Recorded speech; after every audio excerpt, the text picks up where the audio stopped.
The president now blaming jet lag at a donor event last night for that performance. So joining me now to discuss, we've got Yahoo Finance's senior columnist, Rick Newman. Rick, thanks so much for being here. Talk to me about the latest commentary from President Biden on what he is blaming his debate performance on and how that's landing with folks.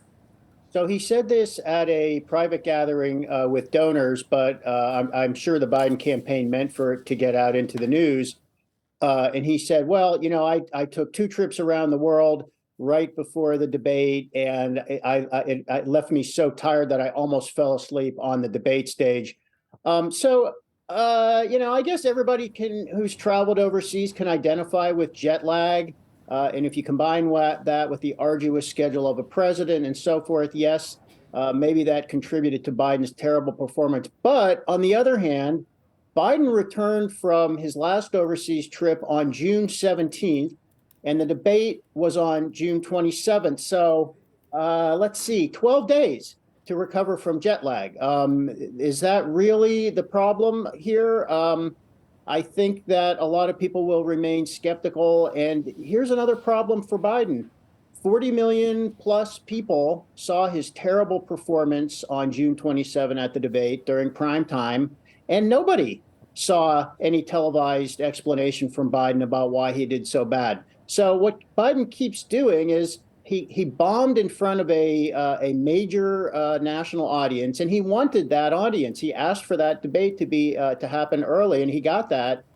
So he bombed there, and then he recovered the next day at a campaign event that almost nobody saw. He was energetic and vigorous at that event, but nobody saw it. Mm-hmm. So you know the people who say, well, in private he seems alert and so forth.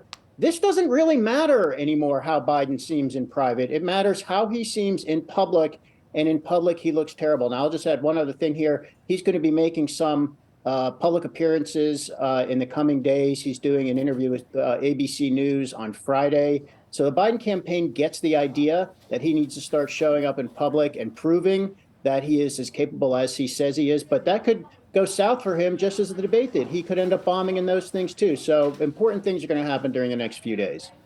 Well, Rick, another thing that's really important here, of course, is fundraising, because Trump's campaign did outraise Biden's in the second quarter here. What can you tell us about how donors have been responding to the debate performance from Biden and how that could impact his campaign? Well, Biden did take in a lot of money after the debate. You know, we don't always know in the days after one of these events where there's a lot of fundraising. It's usually what the campaign tells you, because they haven't yet filed their official record. So we kind of have to take their word for it. And we don't know exactly where all that money is coming from. A lot of that could be small donors going to the campaign, but the big money that goes to the PACs and the super PACs, you know, there's a fair amount of reporting from among those people that nobody really wants to come out. None of Biden's rich backers want to come right out and say he needs to withdraw, but they clearly they're very concerned behind the scenes.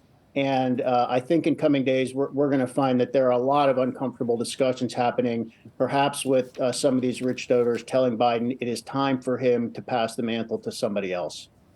Lastly, Rick, I want to talk to you about an Ipsos poll that recently came out with voters asked about hypothetical Democratic candidates. When asked about the potential for Michelle Obama to run against Trump, 50% of voters said they would vote for Michelle Obama. Rick, what does that tell us? Is there any chance of that becoming a reality for those voters? That question shouldn't even be in the poll, because this is an urban myth that Michelle Obama, Barack Obama's wife, would ever want to run for president. This is wishful thinking. She has never run for political office. She has never indicated that she wants to run for political office. And why in the world would she? I mean, look at the great life the Obamas have. They go around, they hang out on Martha's Vineyard with the most fabulous people in the world. They make movies. They're rich as can be. They don't have to worry about anything, and they don't have to answer to anybody. Why would Michelle Obama want to give that all up? She doesn't, and everybody should stop thinking that there's any chance at all that Michelle Obama will ever run for president. She won't.